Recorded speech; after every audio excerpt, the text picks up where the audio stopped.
Part 3 of the book King Solomon's Mines. "Gentlemen," said Sir Henry presently, in his low, deep voice, "we are going on about as strange a journey as men can make in this world. It is very doubtful if we can succeed in it. But we are 3, men who will stand together for good or for evil to the last. And now before we start, let us for a moment pray to the power who shapes the destinies of men and who ages since has marked out our paths, that it may please him to direct our steps in accordance with his will." Taking off his hat, he, for the space of a minute or so, covered his face with his hands, and Good and I did likewise. I do not say that I am a first-rate praying man, few hunters are. And as for Sir Henry, I never heard 70 King Solomon's Mines. Him speak like that before, and only once since, though deep down in his heart I believe he is very religious. Good, too, is pious, though very apt to swear. Anyhow, I do not think I ever, excepting on one single occasion, put in a better prayer in my life than I did during that minute, and somehow I felt the happier for it. Our future was so completely unknown. And I think the unknown and the awful always bring a man nearer to his Maker. "And now," said Sir Henry, "trek." So we started. We had nothing to guide ourselves by except the distant mountains and old José de Silvestra's chart, which, considering that it was drawn by a dying and half-distraught man on a fragment of linen 3 centuries ago, was not a very satisfactory sort of thing to work on. Still, such as it was, our sole hope of success depended on it. If we failed in finding that pool of bad water which the old Dom marked as being situated in the middle of the desert, about 60 miles from our starting point and as far from the mountains, we must in all probability perish miserably of thirst. And to my mind, the chances of our finding it in that great sea of sand and karoo scrub seemed almost infinitesimal. Even supposing da Silvestra had marked it right, what was there to prevent its having been, generations ago, dried up by the sun, or trampled in by game, or filled with the drifting sand? On we tramped silently as shades through the night and in. The heavy sand, the karoo bushes caught our shins and retarded us, and the sand got into our veldschoons and good shooting boots, so that every few miles we had to stop and empty them. But still, our march into the desert. 71. The night was fairly cool, though the atmosphere was thick and heavy, giving a sort of creamy feel to the air, and we made fair progress. It was very still and lonely there in the desert, oppressively so. Indeed, Good felt this, and once began to whistle "The Girl I Left Behind Me," but the note sounded lugubrious in that vast place, and he gave it up. Shortly afterwards, a little incident occurred which, though it made us jump at the time, gave rise to a laugh. Good, as the holder of the compass, which, being a sailor, of course he thoroughly understood, was leading, and we were toiling along in single file behind him, when suddenly we heard the sound of an exclamation, and he vanished. Next second, there arose all round us a most extraordinary hubbub, snorts, groans, wild sounds of rushing feet. In the faint light, too, we could descry dim, galloping forms half hidden by wreaths of sand. The natives threw down their loads and prepared to bolt, but remembering that there was nowhere to bolt, cast themselves upon the ground and howled out that it was the devil. As for Sir Henry and myself, we stood amazed, nor was our amazement lessened when we perceived the form of Good careering off in the direction of the mountains, apparently mounted on the back of a horse and hallooing like mad. In another second he threw up his arms, and we heard him come to the earth with a thud. Then I saw what had happened. We had stumbled right onto a herd of sleeping quagga, onto the back of one of which Good had actually fallen, and the brute had naturally enough got up and made off with him. Singing out to the others that it was all right, I ran towards Good, much afraid lest he should be hurt. But to my great relief, 172 King Solomon's Mines found him sitting in the sand, his eyeglass still fixed firmly in his eye, rather shaken, and very much startled, but not in any way injured. After this, we travelled on without any further misadventure till after 1 o'clock, when we called a halt, and having drunk a little water, not much, for water was precious, and rested for half an hour, started on again. On we went, till at last the east began to blush like the cheek of a girl. Then there came faint rays of primrose light, that changed presently to golden bars, through which the dawn glided out across the desert. The stars grew pale and paler, still, till at last they vanished. The golden moon waxed wan, and her mountain ridges stood out clear against her sickly face, like the bones on the face of a dying man. Then came spear upon spear of glorious light, flashing far away across the boundless wilderness, piercing and firing the veils of mist, till the desert was draped in a tremulous golden glow, and it was day. Still we did not halt, though by this time we should have been glad enough to do so, for we knew that when once the sun was fully up, it would be almost impossible for us to travel in it. At length, about 6 o'clock, we spied a little pile of rocks rising out of the plain, and to this we dragged ourselves. As luck would have it here, we found an overhanging slab of rock, carpeted beneath with smooth sand, which afforded a most grateful shelter from the heat. Underneath this we crept, and having drunk some water each and eaten a bit of biltong, we lay down and were soon sound asleep. It was 3 o'clock in the afternoon before we first our march into the desert. 73 woke to find our 3 bearers preparing to return. They had already had enough of the desert, and no number of knives would have tempted them to come a step farther. So we had a hearty drink, and having emptied our water bottles, filled them up again from the gourds they had brought with them, and there watched them depart on their 20 miles tramp home. At 4:30, we also started on.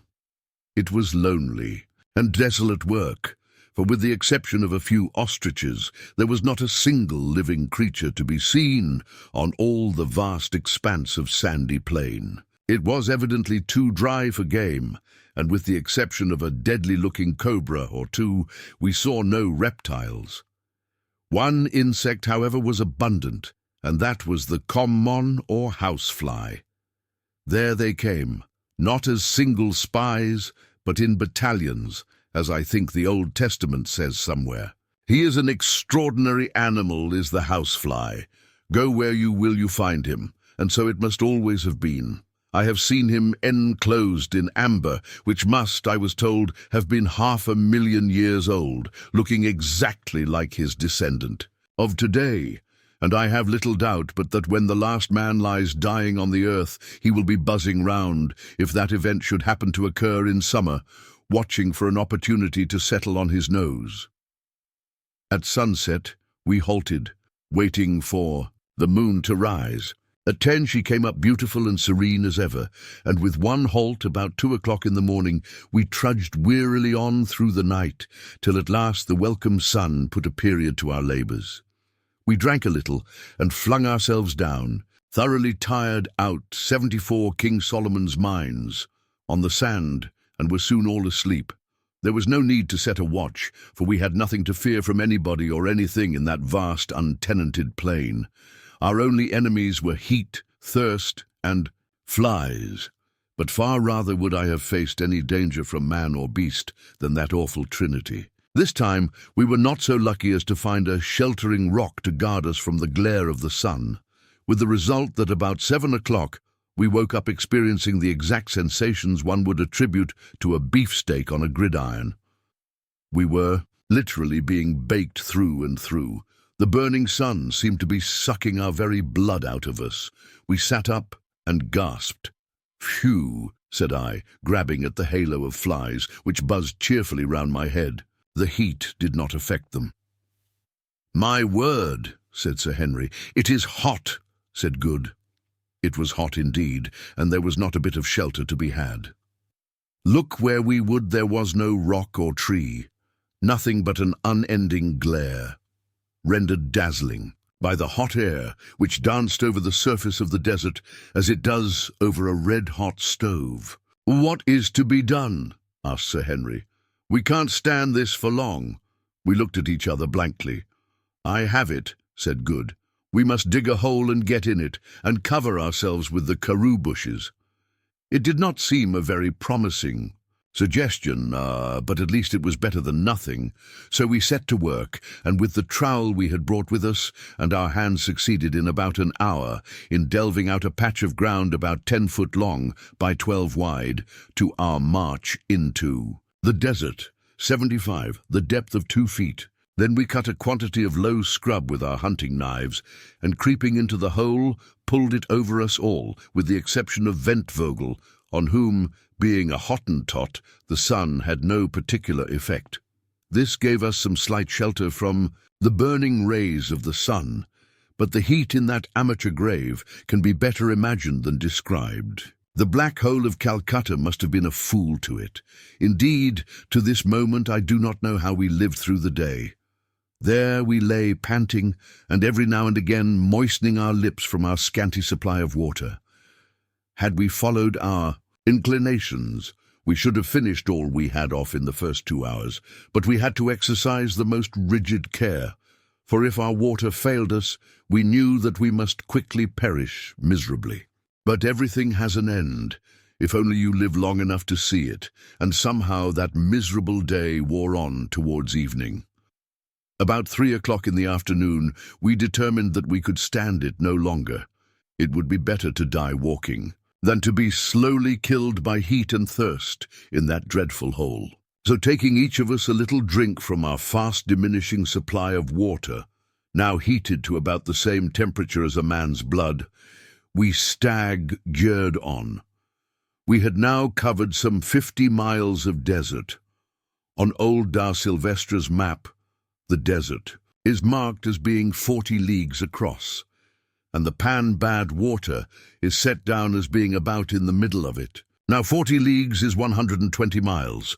Consequently, we ought at the most to be within 76 King Solomon's Mines, 12 or 15 miles of the water, if any should really exist. Through the afternoon, we crept slowly and painfully along, in scarcely doing more than 1.5 miles an hour. At sunset, we again rested, waiting for the moon, and after drinking a little, managed to get some sleep. Before we lay down, Umbopa pointed out to us a slight and indistinct hillock on the flat surface of the desert, about 8 miles away. At the distance, it looked like an ant-hill, and as I was dropping off to sleep, I fell to wondering what it could be. With the moon, we started on again, feeling dread, fully exhausted, and suffering tortures from thirst and prickly heat. Nobody who has not felt it can know what we went through. We no longer walked. We staggered, now and again falling from exhaustion and being obliged to call a halt every hour or so. We had scarcely energy left in us to speak. Up to now, Good had chatted and joked, for he was a merry fellow, but now he had not a joke left in him. At last, about 2 o'clock, utterly worn out in body and mind, we came to the foot of this queer hill, or sand kopje, which did at first sight resemble a gigantic ant-heap about 100 feet high, and covering, at the base, nearly a morgen, 2 acres of ground. Here we halted, and driven by our desperate thirst, sucked down our last drops of water. We had but half a pint ahead, and we could each have drunk a gallon. Then we lay down. Just as I was dropping off to sleep, I heard Umbopa remark to himself, in Zulu, "Water, water. 7. If we cannot find water, we shall all be dead before the moon rises tomorrow." I shuddered, hot as it was. The near prospect of such an awful death is not pleasant, but even the thought of it could not keep me from sleeping. Chapter 6. Water! Water! In 2 hours' time, about 4 o'clock, I woke up. As soon as the first heavy demand of bodily fatigue had been satisfied, the torturing thirst from which I was suffering asserted itself. I could sleep no more. One had been dreaming that I was bathing in a running stream, with green banks and trees upon them, and I awoke to find myself in that arid wilderness, and to remember that, as Umbopa had said, if we did not find water, that Day we must certainly perish miserably. No human creature could live long without water in that heat. I sat up and rubbed my grimy face with my dry and horny hands. My lips and eyelids were stuck together, and it was only after some rubbing and with an effort that I was able to open them. It was not far off the dawn, but there was none of the bright feel of dawn in the air, which was thick with a hot murkiness I cannot describe. The others were still sleeping. Presently it began to grow light enough to read, so I drew out a little pocket copy of the In Goldsby Legends I had brought with me, and read the jackdaw of rhymes. When I got to where Anis little boy held a golden ewer, embossed and filled with water as pure Asani that flows between Rhymes and Namur, 78 King Solomon's mines. I literally smacked my cracked lips, or rather tried to smack them. The mere thought of that pure water made me mad. If the cardinal had been there with his bell, book and candle, I would have whipped in and drank his water up, yes, even if he had already filled it with the suds of soap worthy of washing the hands of the Pope. And I knew that the whole concentrated curse of the Catholic Church should fall upon me for so doing. I almost think I must have been a little light-headed with thirst and weariness and want of food, for I fell to thinking how astonished the cardinal and his nice little boy and the jackdaw would have looked to see a burnt-up, brown-eyed, grizzled-haired little elephant hunter suddenly bound in and put his dirty face into the basin and swallow every drop of the precious water. The idea amused me, so that I laughed, or rather cackled aloud, which woke the others up, and they began to rub their dirty faces and get their gummed-up lips and eyelids apart. As soon as we were all well awake, we fell to discussing the situation, which was serious enough. Not a drop of water was left. We turned the water bottles upside down and licked the tops, but it was a failure. They were as dry as a bone. Good, who had charge of the bottle of brandy, got it out and looked at it longingly, but Sir Henry promptly took it away from him, for to drink raw spirit would only have been to precipitate the end. "If we do not find water, we shall die," he said. "If we can trust to the old Don's map, there should be some about," I said. But nobody seemed to derive much satisfaction from that remark. It was so evident that no great faith could be put in the map. It was water, water, 79, now gradually growing light, and as we sat blankly staring at each other, I observed the Hottentot, Ventvogel, rise and begin to walk about with his eyes on the ground. Presently he stopped short, and uttering a guttural exclamation, pointed to the earth. "What is it?" we exclaimed, and simultaneously rose and went to where he was standing, pointing at the ground. "Well," I said, "it is pretty fresh springbok spoor. What of it?" "Springboks do not go far from water," he answered in Dutch. "No," I answered, "I forgot, and thank God for it." This little discovery put new life into us. It is wonderful how, when one is in a desperate position, one catches at the slightest hope and feels almost happy in it. On a dark night, a single star is better than nothing. Meanwhile, Ventvogel was lifting his snub nose and sniffing the hot air for all the world like an old impala ram who scents danger. Presently he spoke again. "I smell water," he said. Then we felt quite jubilant, for we knew what a wonderful instinct these wild-bred men possess. Just at that moment the sun came up gloriously and revealed so grand a sight to our astonished eyes that for a moment or two we even forgot our thirst. 1. For there, not more than 40 or 50 miles from us, glittering like silver in the early rays of the morn, ing sun, were Sheba's breasts, and stretching away for 80 King Solomon's mines. Hundreds of miles on each side of them was the great Suleiman Berg. Now that I, sitting here, attempt to describe the extraordinary grandeur and beauty of that sight, language seems to fail me. I'm impotent even before its memory. There, straight before us, were two enormous mountains, the like of which are not, I believe, to be seen in Africa, if indeed there are any other such in the world, measuring each at least 15,000. feet in height, standing not more than a dozen miles apart, connected by a precipitous cliff of rock and towering up in awful white solemnity straight into the sky. These mountains, standing thus, like the pillars of a gigantic gateway, are shaped exactly like a woman's breasts. Their bases swell gently up from the plain, looking at that distance perfectly round and smooth. And on the top of each was a vast round hillock covered with snow, exactly corresponding to the nipple on the female breast. The stretch of cliff which connected them appeared to be some 1,000 feet in height and perfectly precipitous, and on each side of them, as far as the eye could reach, extended similar lines of cliff, broken only here and there by flat table-topped mountains, something like the world-famed one at Cape Town, a formation, by the way, very common in Africa. To describe the grandeur of the whole view is beyond my powers. There was something so inexpressibly solemn and overpowering about those huge volcanoes, for doubtless they are extinct volcanoes, that it fairly took our breath away. For a while the morning lights played upon the snow and the brown and swelling masses beneath, and then, as though to veil the majestic sight from our curious water, 81 eyes, strange mists and clouds gathered and increased around them, till presently we could only trace their pure and gigantic outline swelling ghost-like through the fleecy envelope. Indeed, as we afterwards discovered, they were normally wrapped in this curious gauzy mist, which doubtless accounted for one not having made them out more clearly before. Scarcely had the mountains vanished into cloud-clad privacy before our thirst, literally a burning question, reasserted itself. It was all very well for Ventvogel to say he smelt water, but look which way we would, we could see no signs of it.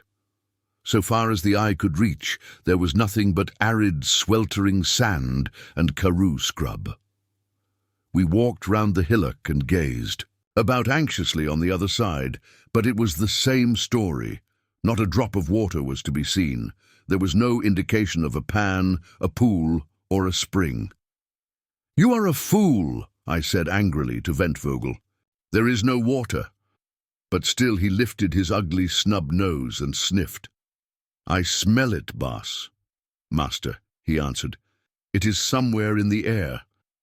"Yes," I said, "no doubt it is in the clouds, and about 2 months hence it will fall and wash." "Or bones," Sir Henry stroked his yellow beard thoughtfully. "Perhaps it is on the top of the hill," he suggested. "Rot," said Good. "Who ever heard of water being found on the top of a hill?" "Let us go and look," I put in. And hopelessly enough we scrambled up the sandy sides of the hillock, Umbopa leading. Presently he stopped as though he was petrified. "King Solomon's Mines, G82, King Solomon's Mines." "Nanzia Manzi!" "Here is water," he cried with a loud voice. We rushed up to him, and there, sure enough, in a deep cup or indentation on the very top of the sand copy, was an undoubted pool of water. How it came to be in such a strange place we did not stop to inquire, nor did we hesitate at its black and uninviting appearance. It was water, or a good imitation of it, and that was enough for us. We gave a bound and a rush, and in another second were all down on our stomachs, sucking up the uninviting fluid as though it were nectar fit for the gods. Heavens, how we did drink! Then, when we had done drinking, we tore off our clothes and sat down in it, absorbing the moisture through our parched skins. You, my reader, who have only to turn on a couple of taps and summon hot and cold from an unseen vasty boiler, can have little idea of the luxury of that muddy wallow in brackish, tepid water. After a while we arose from it, refreshed indeed, and fell to on our biltong, of which we had scarcely been able to touch a mouthful for 24 hours, and eat our fill.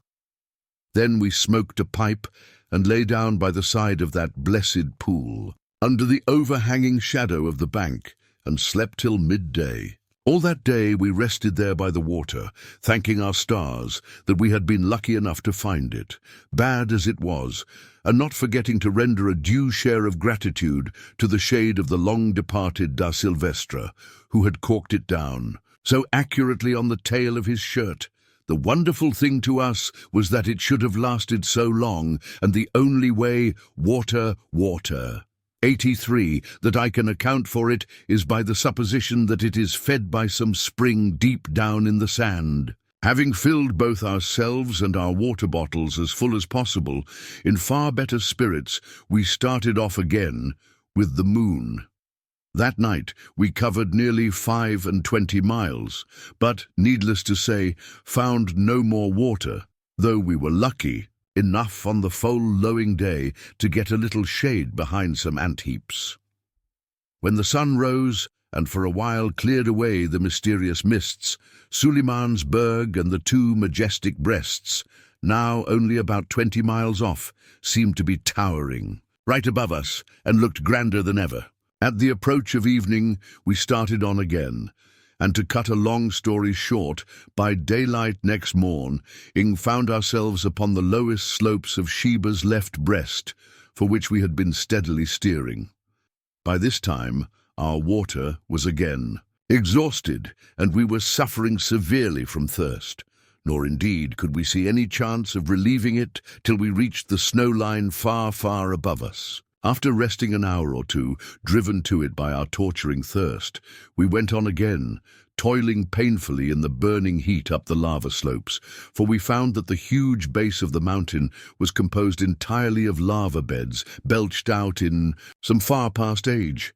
By 11 o'clock we were utterly exhausted, and were, generally speaking, in a very bad way indeed. The lava clinker over which we had to make our way, though comparatively smooth compared with some clinker I have heard of, such as that on the island of Ascension, for instance, was yet rough enough to make our feet very sore, and this, together with our other miseries, had pretty well finished us. A few hundred 684 King Solomon's mines. Yards above us were some large lumps of lava, and 2 wards these we made with the intention of lying down beneath their shade. We reached them, and to our surprise, so far as we had a capacity for surprise left in us, on a little plateau or ridge close by, we saw that the lava was covered with a dense green growth. Evidently soil formed from decomposed lava had rested there, and in due course had become the receptacle of seeds deposited by birds. But we did not take much further interest in the green growth, for one cannot live on grass, like Nebuchadnezzar. That requires a special dispensation of providence and peculiar digestive organs. So we sat down under the rocks and groaned, and I for one heartily wished that we had never started on this fool's errand. As we were sitting there, I saw Umbopa get up and hobble off towards the patch of green, and a few minutes afterwards, to my great astonishment, I perceived that usually uncommonly dignified individual dancing and shouting like a maniac and waving something green. Off we all scrambled towards him as fast as our wearied limbs would carry us, hoping that he had found water. "What is it?" "Umbopa, son of a fool," I shouted in Zulu. "It is food and water, Macumazahn." And again he waved the green thing. Then I saw what he had got. It was a melon. We had hit upon a patch of wild melons, thousands of them, and dead ripe. "Melons!" I yelled to Good, who was next me, and in another second he had his false teeth fixed in one. I think we ate about 6 each before we had done. "Water, water, 85, and poor fruit as they were, I doubt if I ever thought anything nicer. What done?" But melons are not very satisfying, and when we had satisfied our thirst with their pulpy substance, and set a stock to cool by the simple process of cutting them in 2 and setting them end on in the hot sun to get cold by evaporation, we began to feel exceedingly hungry. We had still some biltong left, but our stomachs turned from biltong, and besides we had to be very sparing of it, for we could not say when we should get more food. Just at this moment a lucky thing happened. Looking towards the desert, I saw a flock of about 10 large birds flying straight towards us. "Skit! Baas! Skit! Shoot, master! Shoot!" whispered the Hottentot, throwing himself on his face, an example which we all followed. Then I saw that the birds were a flock of bustards, and that they would pass within 50 yards of my head. Taking one of the repeating Winchesters, I waited till they were nearly over us, and then jumped onto my feet. On seeing me, the bunched up together, as I expected they would, and I fired 2 shots straight into the thick of them, and as luck would have it, brought one down, a fine fellow that weighed about 20 pounds. In half an hour we had a fire made of dry melon stalks, and he was toasting over it, and we had such a feed as we had not had for a week. We ate that paw. Nothing was left of him but his bones and his beak, and felt not a little the better afterwards. That night we again went on with the moon, carrying as many melons as we could with us, as we got 86 King Solomon's mines.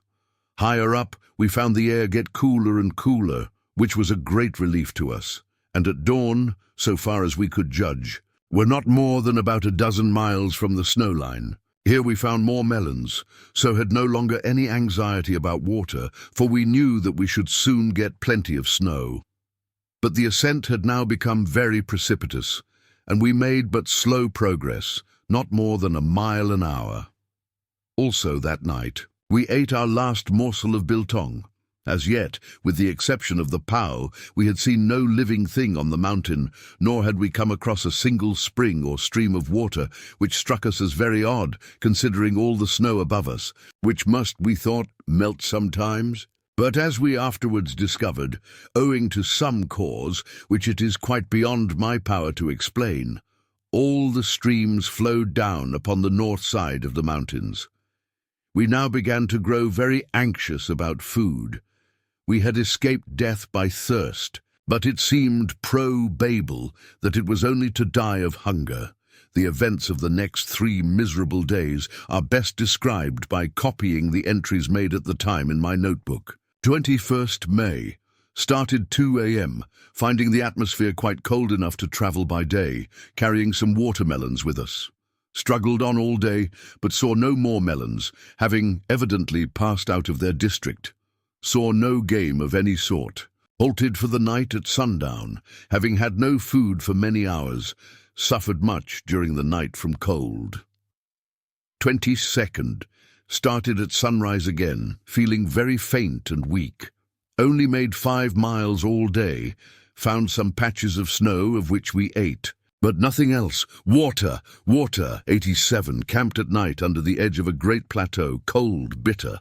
Drank a little brandy each, and huddled ourselves together, each wrapped up in our blanket to keep ourselves alive. Are now suffering frightfully from starvation and weariness. Thought that Ventvögel would have died during the night. 23rd. Struggled. Forward once more as soon as the sun was well up, and had thawed our limbs a little. We are now in a dreadful plight, and I fear that unless we get food, this will be our last day's journey. But little brandy left. Good, Sir Henry, and Umbopa bear up wonderfully, but Ventvögel is in a very bad way. Like most Hottentots, he cannot stand cold. Pangs of hunger not so bad, but have a sort of numb feeling about the stomach. Others say the same. We are now on a level with the precipitous chain, or wall of lava, connecting the 2 breasts, and the view is glorious. Behind us the great glowing desert rolls away to the horizon, and before us lies mile upon mile of smooth, hard snow, almost level, but swelling gently upwards, out of the centre of which the nipple of the mountain, which appears to be some miles in circumference, rises about 4,000 feet into the sky. Not a living thing is to be seen. God help us, I fear our time has come, and now I will drop the journal. Partly because it is not very interesting reading, and partly because what follows requires perhaps rather more accurate telling. All that day, the 23rd May, we struggled slowly on up the incline of snow, lying down from time to time to rest. A strange, gaunt crew we must have looked as, laden as we were, we dragged our weary feet over the dazzling plain, glaring round, as with hungry eyes, 88 King Solomon's mines. Not that there was much use in glaring, for there was nothing to eat. We did not do more than 7 miles that day. Just before sunset, we found ourselves right under the nipple of Sheba's left breast, which towered up thousands of feet into the air above us, a vast, smooth hillock of frozen snow. Bad as we felt, we could not but appreciate the wonderful scene, made even more wonderful by the flying rays of light from the setting sun, which here and there stained the snow blood red, and crowned the towering mass above us with a diadem of glory. "I say," gasped Good presently, "we ought to be somewhere near the cave the old gentleman wrote about." "Yes," said I, "if there is a cave." "Come, Quatermain," groaned Sir Henry, "don't talk like that. I have every faith in the Dom. Remember, the water. We shall find the place soon. If we don't find it before dark, we are dead men. That is all about it," was my consolatory reply. For the next 10 minutes we trudged on in silence, when suddenly Umbopa, who was marching along beside me, wrapped up in his blanket and with a leather belt strapped so tight round his stomach to make his hunger small, as he said, that his waist looked like a girl's, caught me by the arm. "Look," he said, pointing towards the springing slope of the nipple. I followed his glance and perceived some 200 yards from us what appeared to be a hole in the snow. "It is the cave," said Umbopa. We made the best of our way to the spot. And water, water! 89 found sure enough that the hole was the mouth of a cave, no doubt the same as that of which de Silvestre wrote. We were none too soon, for just as we reached shelter, the sun went down with startling rapidity, leaving the whole place nearly dark. In these latitudes there is but little twilight. We crept into the cave, which did not appear to be very big, and huddling ourselves together for warmth, swallowed what remained of our brandy, barely a mouthful each, and tried to forget our miseries in sleep. But this the cold was too intense to allow us to do. I am convinced that at that great altitude, the thermometer cannot have been less than 14 or 15 degrees below freezing point. What this meant to us, enervated as we were by hardship, want of food and the great heat of the desert, my reader can imagine better than I can describe. Suffice it to say that it was something as near death from exposure as I have ever felt. There we sat hour after hour through the bitter night, feeling the frost wander round and nip us now in the finger, now in the foot, and now in the face. In vain did we huddle up closer and closer. There was no warmth in our miserable, starved carcasses. Sometimes one of us would drop into an uneasy slumber for a few minutes, but we could not sleep long, and perhaps it was fortunate, for I doubt if we should ever have woke again. I believe it was only by force of will that we kept ourselves alive at all. Not very long before dawn, I heard the Hottentot Ventvogel, whose teeth had been chattering all night like castanets, give a deep sigh, and then his teeth stopped chattering. I did not think anything of it at the time, concluding that he had gone to sleep, his 90 King Solomon's mines. Back was resting against mine, and it seemed to grow colder and colder, till at last it was like ice. At length the air began to grow, grey with light, then swift golden arrows came flashing across the snow, and at last the glorious sun peeped up above the lava wall and looked in upon our half-frozen forms and upon Ventvogel sitting there amongst us, stone dead. No wonder his back had felt cold, poor fellow. He had died when I heard him sigh, and was now almost frozen stiff. Shocked beyond measure, we dragged ourselves from the corpse, strange the horror we all have of the companionship of a dead body, and left it still sitting there, with its arms clasped round its knees. By this time the sunlight was pouring its cold rays, for here they were cold, straight in at the mouth of the cave. Suddenly I heard an exclamation of fear from someone, and turned my head down the cave, and this was what I saw. Sitting at the end of it, for it was not more than 20 feet long, was another form, of which the head rested on the chest and the long arms hung down. I stared at it, and saw that it too was a dead man, and what was more, a white man. The others saw it too, and the sight proved too much for our shattered nerves. One and all, we scrambled out of the cave as fast as our half-frozen limbs would allow. Solomon's Road. 91, Chapter 7. Solomon's Road. Outside the cave we halted, feeling rather foolish. "I am going back," said Sir Henry. "Why?" asked Good. "Because it has struck me that what we saw may be my brother." This was a new idea, and we re-entered the cave to put it to the proof. After the bright light outside, our eyes, weak as they were with staring at the snow, could, not for a while, pierce the gloom of the cave. Presently, however, we grew accustomed to the semi-darkness and advanced on the dead form. Sir Henry knelt down and peered into its face. "Thank God," he said with a sigh of relief, "it is not my brother."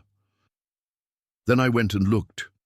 The corpse was that of a tall man in middle life with aquiline features, grizzled hair, and a long black moustache. The skin was perfectly yellow and stretched tightly over the bones. Its clothing, with the exception of what seemed to be the remains of a woolen pair of hose, had been removed, leaving the skeleton-like frame naked. Round the neck hung a yellow ivory crucifix. The corpse was frozen perfectly stiff. "Who on earth can it be?" said I. "Can't you guess?" asked Good. I shook my head. "Why, the old Dom, José de Silvestre, of course. Who else?" 92 King Solomon's Mines. "Impossible," I gasped. "He died 300 years ago." "And what is there to prevent his lasting for 3,000 years in this atmosphere, I should like?" "Dunno," asked Good. "If only the air is cold enough, flesh and blood will keep as fresh as New Zealand mutton forever, and heaven knows it is cold enough here. The sun never gets in here. No animal comes here to tear or destroy.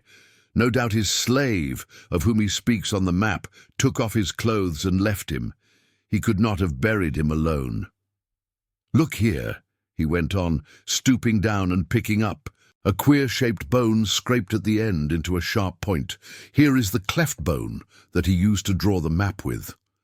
We gazed astonished for a moment, forgetting our own miseries in this extraordinary and, as it seemed to us, semi-miraculous sight. "Aye," said Sir Henry, "and here is where he got his ink from," and he pointed to a small wound on the dead man's left arm. "Did ever man see such a thing before?" There was no longer any doubt about the matter, which I confess for my own part perfectly appalled me.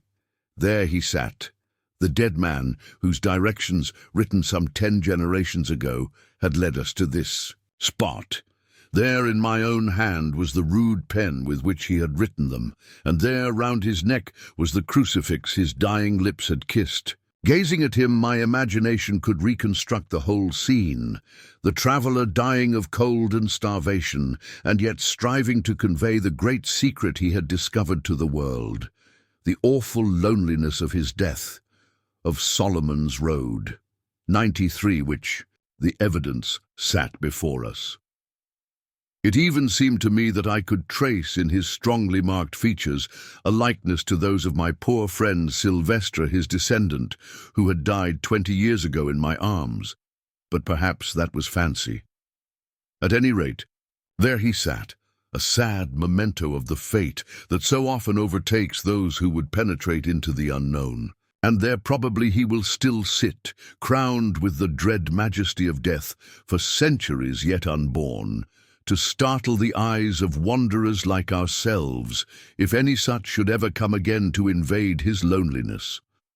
The thing overpowered us, already nearly done to death as we were with cold and hunger.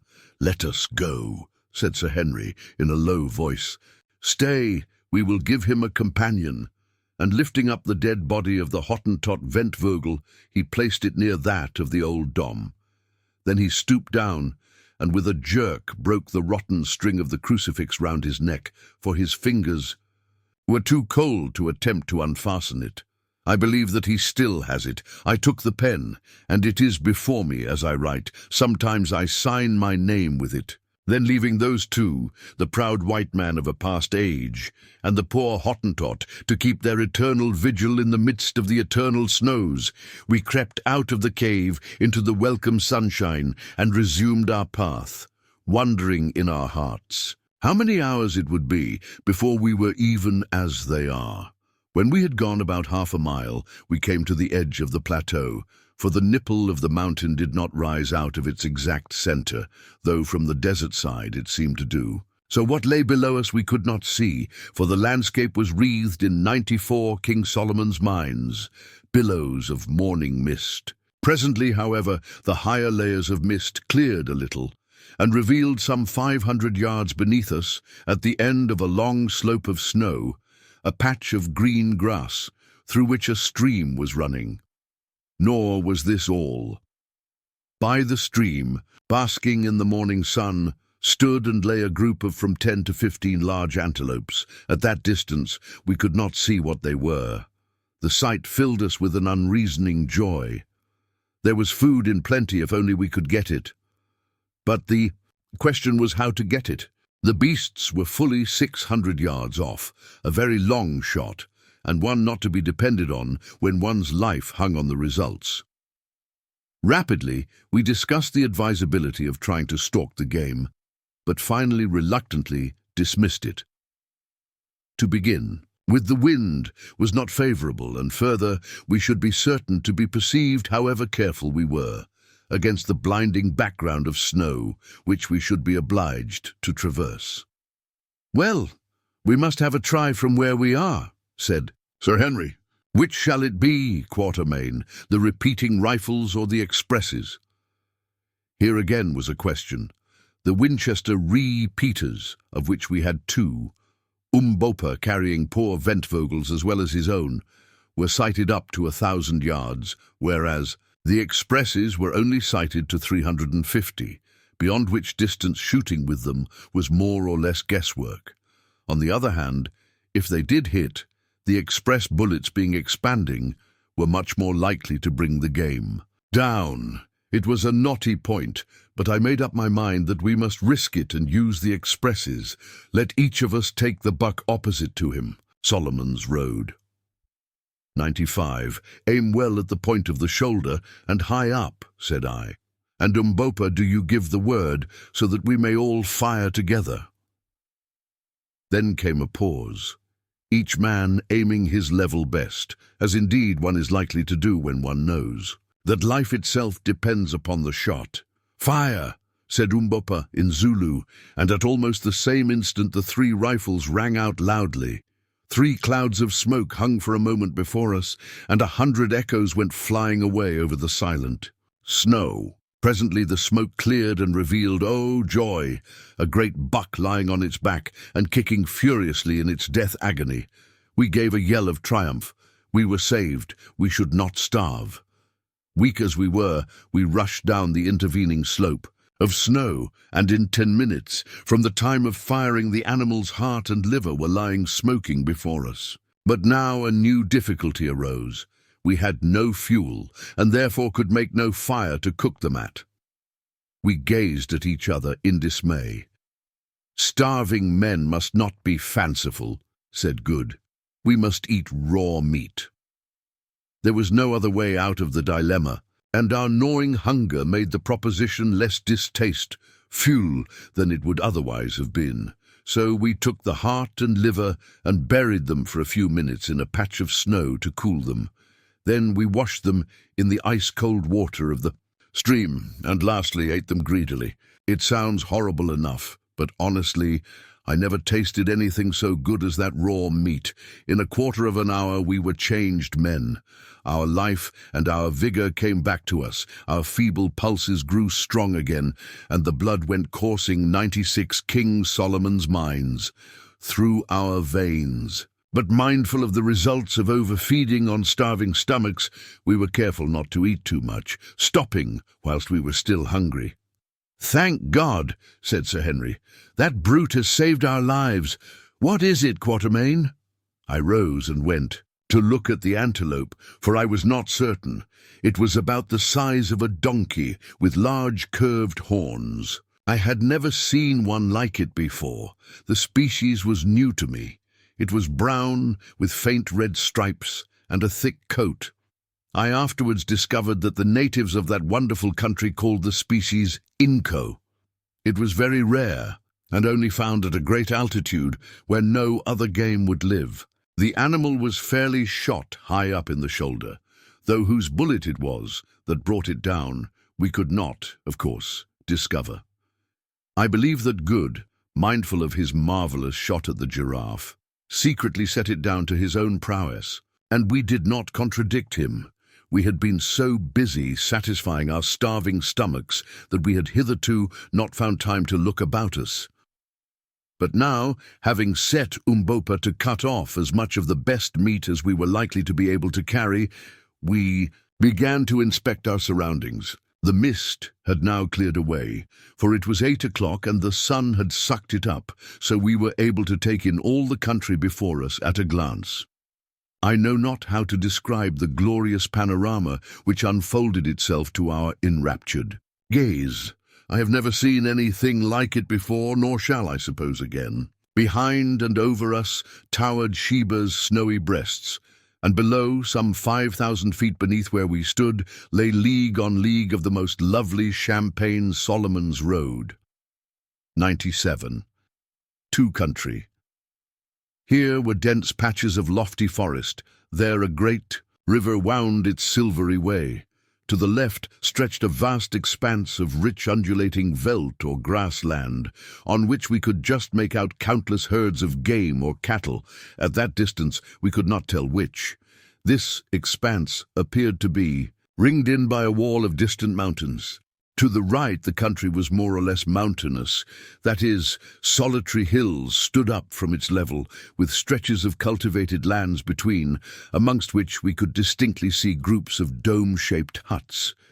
The landscape lay before us, like a map, in which rivers flashed like silver snakes, and Alp-like peaks, crowned with wildly twisted snow wreaths, rose in solemn grandeur, whilst over all was the glad sunlight and the wide breath of nature's happy life.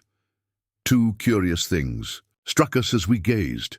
First, that the country before us must lie at least 5,000 feet higher than the desert we had crossed, and secondly, that all the rivers flowed from south to north.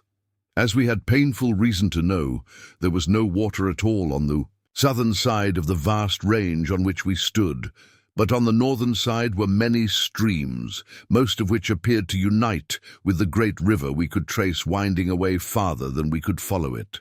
We sat down for a while and gazed in silence at this wonderful view. Presently, Sir Henry spoke. "Isn't there something on the map about Solomon's Great Road?" he said. I nodded, my eyes still looking out over the far country. King Solomon's Mines. Bayerische Staatsbibliothek Mussenchen, 98 King Solomon's Mines. Well, look, there it is, and he pointed a little to our right. Good and I looked accordingly, and there, winding away towards the plain, was what appeared to be a wide turnpike road. We had not seen it at first, because it, on reaching the plain, turned behind some broken country. We did not say anything, at least not much. We were beginning to lose the sense of wonder. Somehow it did not seem particularly unnatural that we should find a sort of Roman road in this strange land. We accepted the fact, that was all. "Well," said Good, "it must be quite near us if we cut off to the right. Hadn't we better be making a start?" This was sound advice, and so soon as we had washed our faces and hands in the stream, we acted on it. For a mile or so we made our way over boulders and across patches of snow, till suddenly, on reaching the top of the little rise, there lay the road at our feet. It was a splendid road cut out of the solid rock, at least 50 feet wide, and apparently well kept, but the odd thing about it was that it seemed to begin there.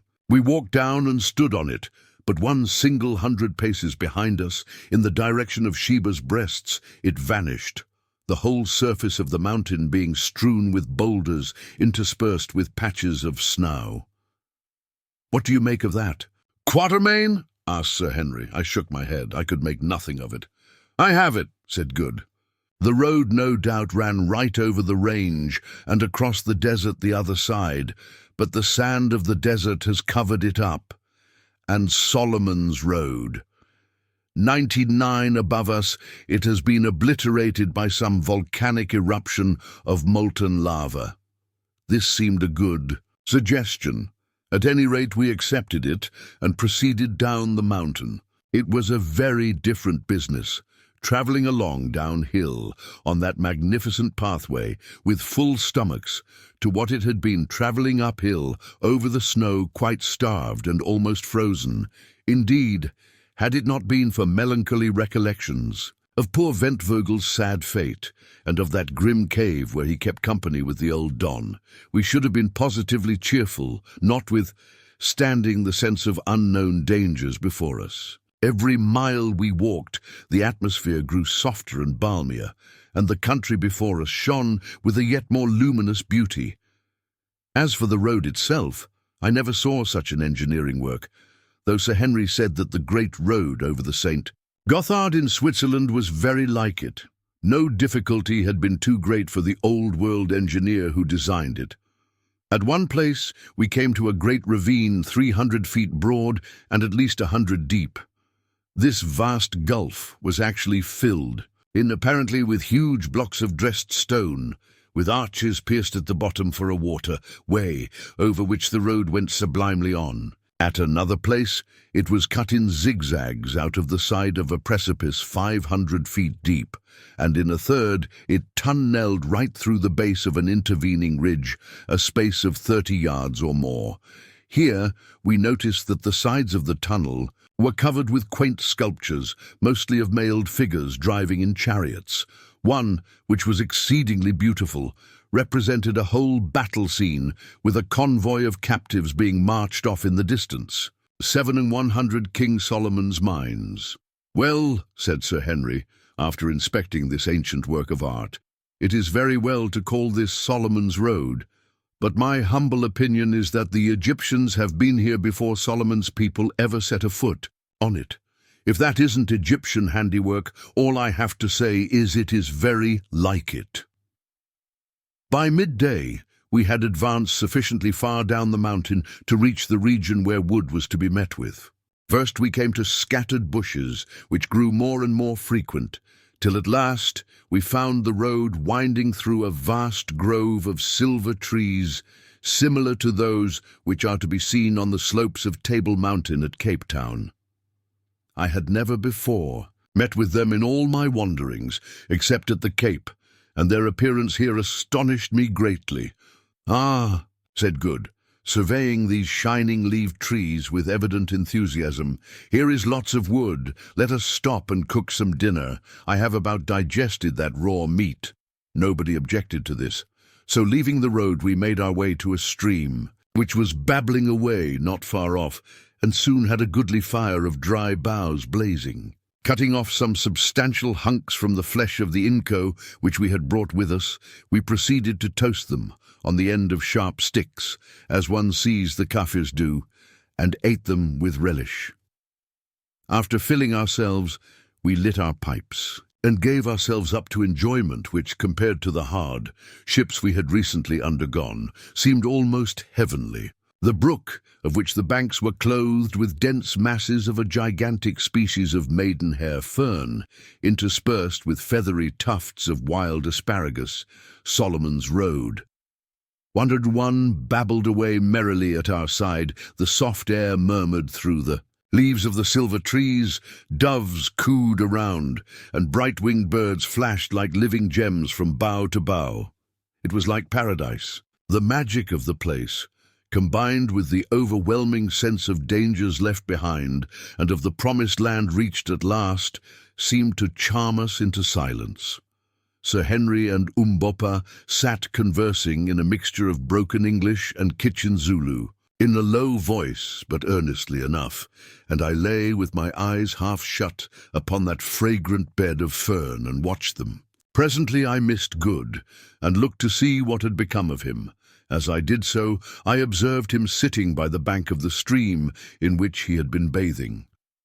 He had nothing on but his flannel shirt and his natural habits of extreme neatness, having reasserted themselves, was actively employed in making a most elaborate toilet.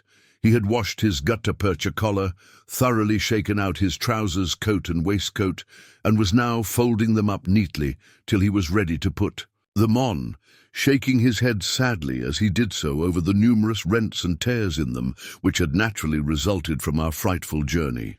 Then he took his boots, scrubbed them with a handful of fern, and finally rubbed them over with a piece of fat, which he had carefully saved from the inco meat, till they looked, comparatively speaking, respectable. Having inspected them judiciously through his eyeglass, he put them on and began a fresh operation. From a little bag he carried, he produced a pocket comb in which was fixed a tiny looking-glass, and in this he surveyed himself. Apparently he was not satisfied, for he proceeded to do 102 King Solomon's mines, his hair with great care. Then came a pause, whilst he again contemplated the effect. Still it was not satisfactory. He felt his chin, on which was now the accumulated scrub of a 10 days' beard. Surely, thought I, he is not going to try and shave. But so it was. Taking the piece of fat with which he had greased his boots, he washed it carefully in the stream. Then, diving again into the bag, he brought out a little pocket razor with a guard to it, such as are sold to people afraid of cutting themselves, or to those about to undertake a sea voyage. Then he vigorously scrubbed his face and chin with the fat and began. But it was evidently a painful process, for he groaned very much over it, and I was convulsed with inward laughter as I watched him struggling with that stubbly beard. It seemed so very odd that a man should take the trouble to shave himself with a piece of fat in such a place and under such circumstances. At last he succeeded in getting the worst of the scrub off the right side of his face and chin, when suddenly I, who was watching, became aware of a flash of light that passed just by his head. Good sprang up with a profane exclamation. If it had not been a safety razor, he would certainly have cut his throat. And so did I, without the exclamation, and this was what I saw. Standing there, not more than 20 paces from where I was, and 10 from Good, were a group of men. They were very tall and copper-coloured, and some of them wore great plumes of black feathers and short cloaks of leopard skins. This was all I noticed at the moment. In front of them stood a youth of about 17, his hands still raised and his body bent forward in the attitude of a Solomon's Road. 103 Grecian statue of a spear-thrower. Evidently the flash of light had been a weapon, and he had thrown it. As I looked, an old soldier-like looking man stepped forward out of the group, and catching the youth by the arm, said something to him. Then they advanced upon us.